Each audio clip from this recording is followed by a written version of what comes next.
Man, you guys froze again. You still hearing me? Yeah. Oh no, you're in and out every now and then. It's weird. I think you're frozen right now. Oh, Was this dial up? Hi, I'm Omega Rex W. Hi, I'm Neil. Hey, my name is Chris. Hey, I'm Mark. Hi, I'm Melvin. Hi, I'm Matt. Wang. Team Ayoko. Welcome to Team Ayoko podcast. I'm your host, Felix, with Melvin, Ryan, and Neil, introducing our family member, Master Reggie Trinidad of White Tiger Martial Arts in Wayne, New Jersey. Master Reggie, if you can just go ahead and then do a little intro about your school, how long you've been there in terms of, and what you guys teach, and basically where you're located and how things are going. all right. So I opened up the academy in 1998. So we're looking at about 22 years running. We're located in Wayne, New Jersey, and we teach kind of a mixed style. So we were initially a Taekwondo school, but over the years I've trained in so many different things. We've expanded to more of kind of like an MMA or mixed style, where we teach Brazilian Jiu-Jitsu, Muay Thai, kids MMA, Doce Pares, Eskrima. We have like fitness kickboxing for ladies, and then we have, of course, a preschool program for ages 3 to 6. So, it's a wide range of stuff. So really depends on what you got, like what they're looking for. If they're looking for more like fitness, then they can join in with the ladies. But if you're looking to, just get a good workout, jiu-jitsu and Muay Thai, is kind of the way to go. And if you're looking to fight and get in the ring, we can do that too. We've all trained there at least once or twice. Yes, you have. So how's it been since this whole COVID situation has started? We had to close our doors March 16th or something like that. I think it was like on that Monday. We got kind of the word over the weekend. We're still servicing our students and our members through like Zoom classes. So I have, myself and the other instructors, we're all kind of teaching from our own locations. So we're like teaching about 20 or 24 classes per week.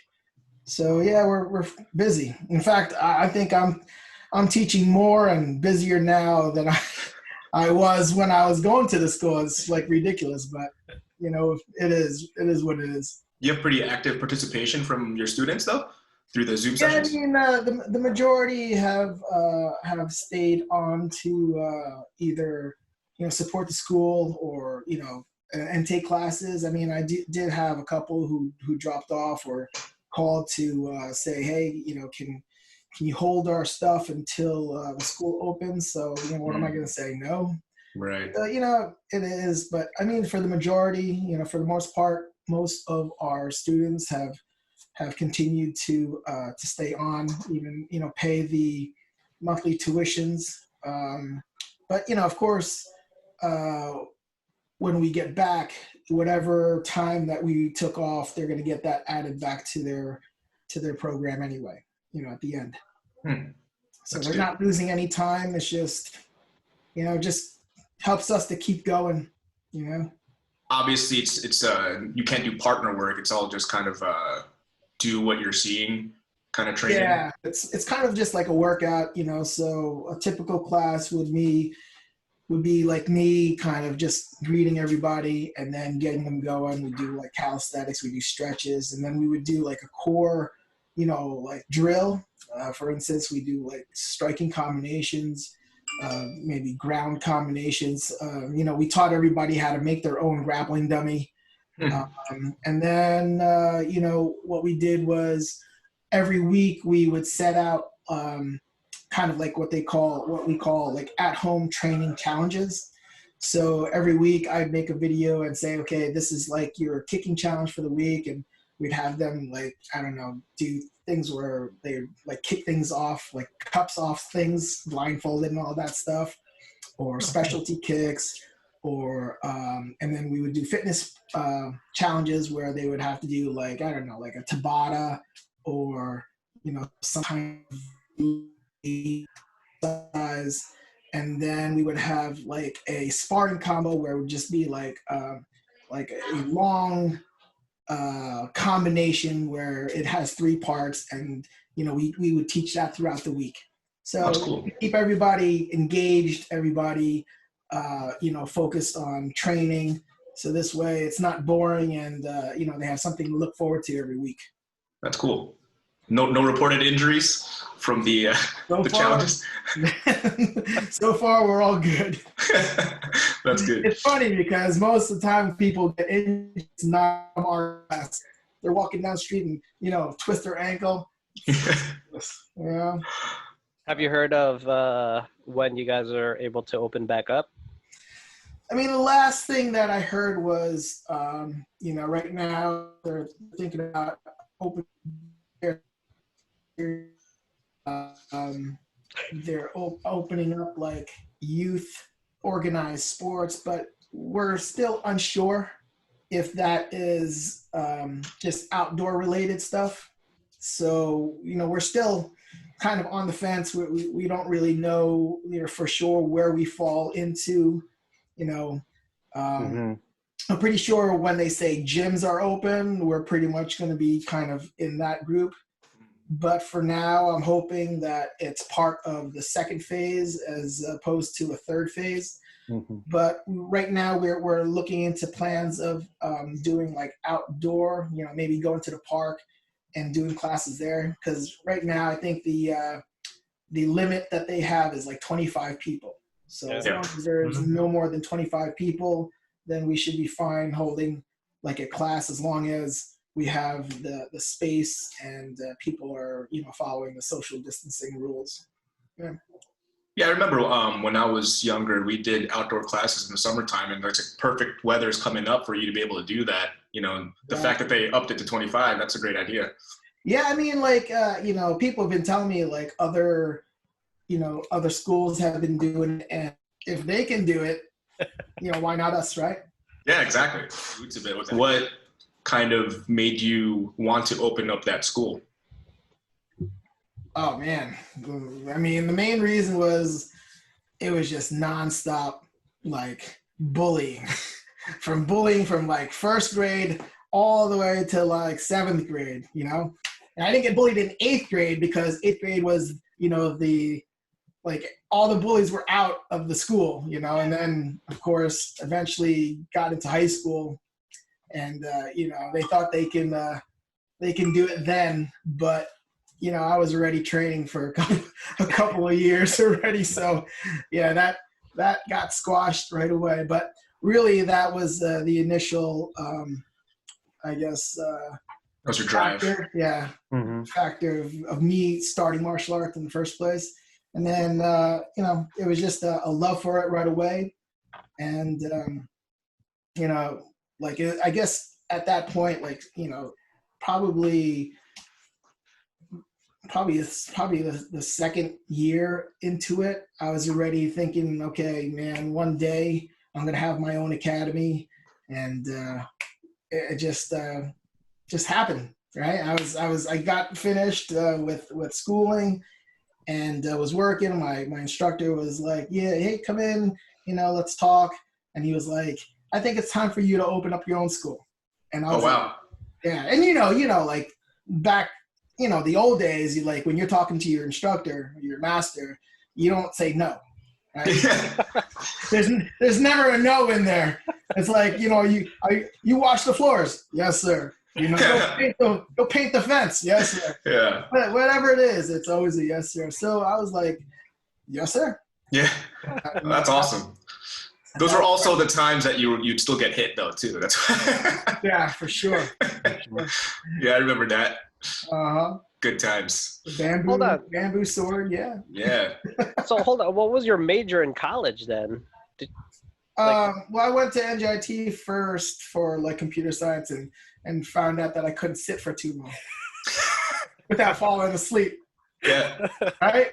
Sitting and then looking at a screen, and I'm like, I don't know what the hell I'm doing. Eventually changed my major to like physical therapy. I went to school for physical therapy and started doing it. And I was actually graduated, what was it, 1995, I think.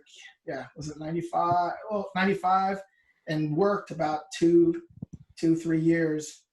And then, the opportunity arose, and I was like, okay, let's do this. Wow. Yeah.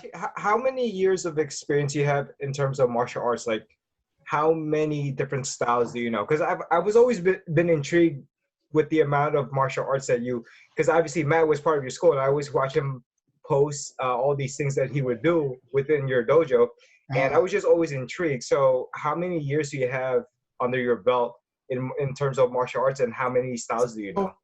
All right, so I started training when I was 10.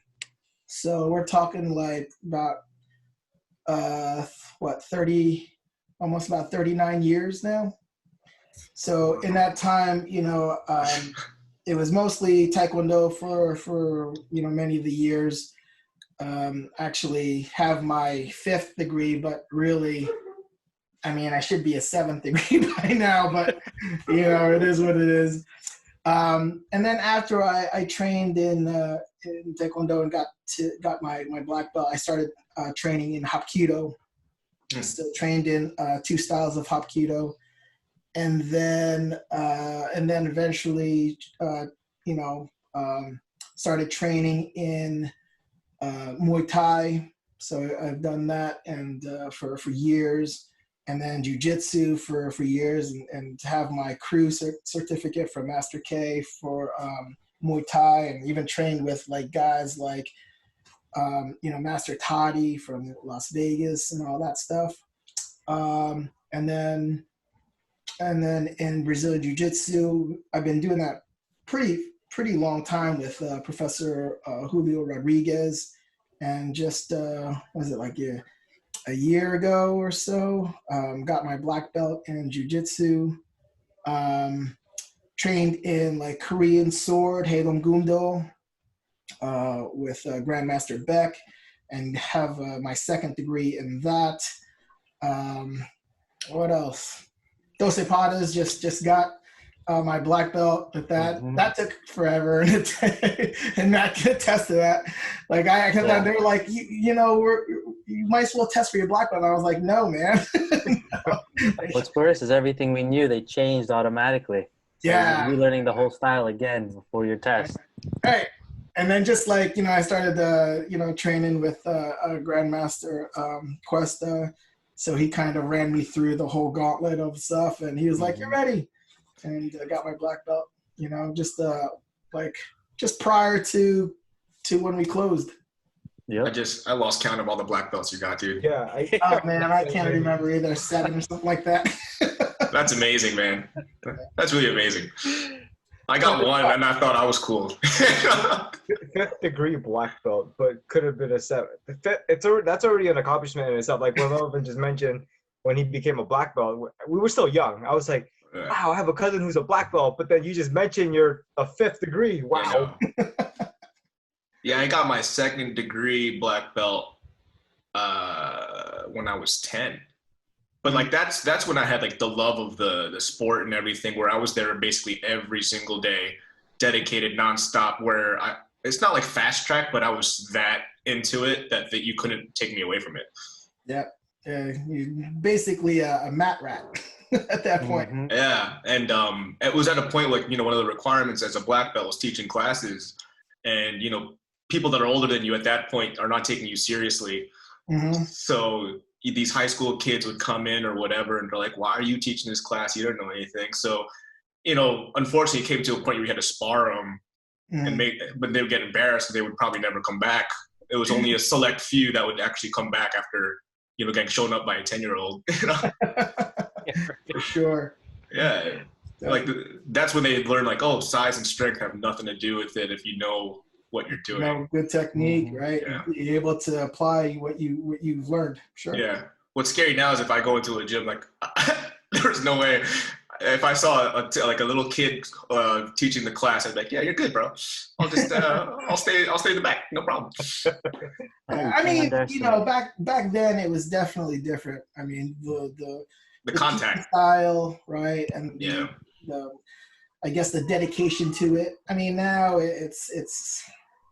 I mean, I hate to say, you know, it's more of a kind of an after school type of thing for some parents. You know, they're not really that serious, and then the thing is, you know, it's a business still too. So you can't train them to death like we used to do. Oh, yeah. You know, because you want to keep your doors open. You got people paying. You gotta, you know, you want your lights to stay on. But it's not only that, but it's more of nobody wants a traditional style anymore. They want the mixed. They do want that mixed kind of style in their bag, right? Yeah, I mean, you know, like the reason why we decided to transition to that was it's just that, you know, Taekwondo is great. It's a great martial arts, very very technical, very skill oriented, you know, and a fantastic like thing for kids to do because you know all the discipline behind it, the structure. But the thing is, you know, in reality-based martial arts, you know, it's going to have its place, but it's not going to be something that will hold its own, you know? Right. And that's one thing I found out like a long time ago when I was training was, you know, Taekwondo is great. The only thing is you have to be very good at using your skills, you know? It's mostly kicking, so if you can't fight from a distance or you can't keep them at bay, then it's not going to help you much. That's why I started to transition to like Hapkido, so it's all joint lock, you know, joint manipulations, things like that, and then eventually, you know, moved into like Muay Thai, where it's now, you know, elbows and knees and clinches, and then, you know, adding the ground, you know, aspect of jiu-jitsu. That's kind of where like I felt my martial arts is going to be kind of evolving to. So I decided, hey, you know, why hold all that information in? I might as well share it with my students, and that's why we made the transition. I mean, it only makes sense, especially nowadays, you know, like you're saying out there, if you want to make it usable, you don't know who knows what anymore. Exactly. So knowing multiple styles is, you know, the best way to go. Sure. Yeah, absolutely. I mean, you got people also that don't know squat. They go onto YouTube and learn stuff on YouTube. And, you know, they're still going to be dangerous, you know, That's but true. For someone who's skilled and someone who's trained and actually goes to an academy, it's a different story, you know. It's fine tuning that person as opposed to, you know, just kind of knowing a technique. You're really going to know that technique. You know how to apply it, know when to apply it, you know how much force to use. So yeah. Yeah, I mean, when a punch or a kick comes at you from an actual spar partner versus you learning at home, there's no replicating that. Exactly. Yeah. Sure. Yeah. You know, it's nothing like you know, feeling some pain from somebody else, you know, to kind of wake you up and say, hey, you know, your technique is not quite there, or, you know, it's definitely, I would recommend, you know, training at an academy of some sort rather than, you know, just kind of watching it on YouTube or something like that. Oh, of course. Yeah, it's not like the movies where you can watch a video or pick up a gun or a weapon and suddenly, you know, slay some bad guys and monsters or whatever.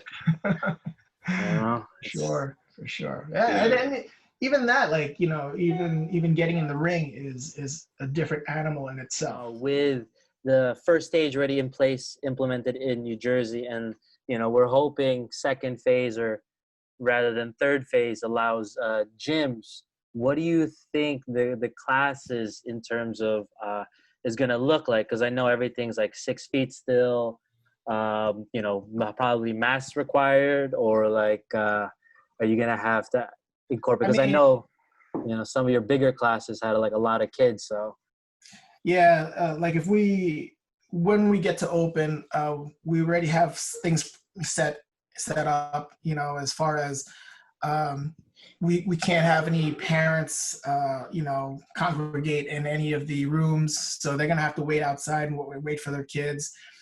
We have to limit the amount of students that we teach per class. So right now we can do 10 in one room and probably 8 in the other. So that means that we have to add more classes, and then we have to shorten the class time. You know? And then it's just a matter of, you know, getting like one class in as one class leaves. So there's a lot of logistics that are involved in it. But that's kind of the way it's going to look nowadays. You know, as far as, I think the only one that we're going to have a problem with is the jiu-jitsu class. yeah, I was gonna ask, like, how is that gonna go? Right. Yeah. Because that's a lot of. You know, for the guys that do jiu-jitsu, it's either a family member to come in and train with them, or, you know, they're maybe we'll get more grappling dummies and utilize them. Is there like a preemptive like waiver that could encompass that, kind of like a general surgeon, like, hey, you know, you're entering a space possibly with close proximity. Yeah, like, because they're adults, right? I mean, like, at least in the adult classes. Well, even the kids, like when we open, like everybody's gonna have to sign the waiver that says, you know, we can't really be responsible if, you know, you understand the risks of coming in, right? Train. I mean, if we're doing something wrong, yeah, of course. But for the most part, you know, everybody assumes the responsibility, assumes the risk. Yeah. Have you been back to the school since? Yeah, I usually go and just make sure everything is okay. But, you know, we've already started implementing the spaces. So we have like lines on the floor. We have squares mapped out on the training floors. You know, we still have to put like, you know, our plastic curtains up by the front desk, and then we have to put the signs up. So we're getting ready for a reopening. That's good.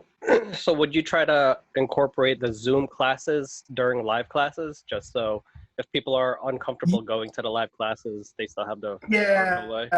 I mean, we're already expecting people are not gonna feel safe yet. So yeah, we're gonna have like cameras pretty much set up in the corner of the room. So while our live classes are going, we'll be kind of you know, streaming live also, and engaging the people at home at the same time as the kids and the you know, the students in class. Well, Reggie, we appreciate you taking the time out. You know, kind of just giving us your perspective of everything and how everything's going for you. It was nice to catch up also, of course. Yeah, definitely. Absolutely, man. I can't wait to have this thing, you know, over and done. And then when we get together, we have a nice solid party, right? That's right. Yeah, a real one. Yeah. I appreciate you guys inviting me on. You know, you guys seem like you're having fun with all this stuff.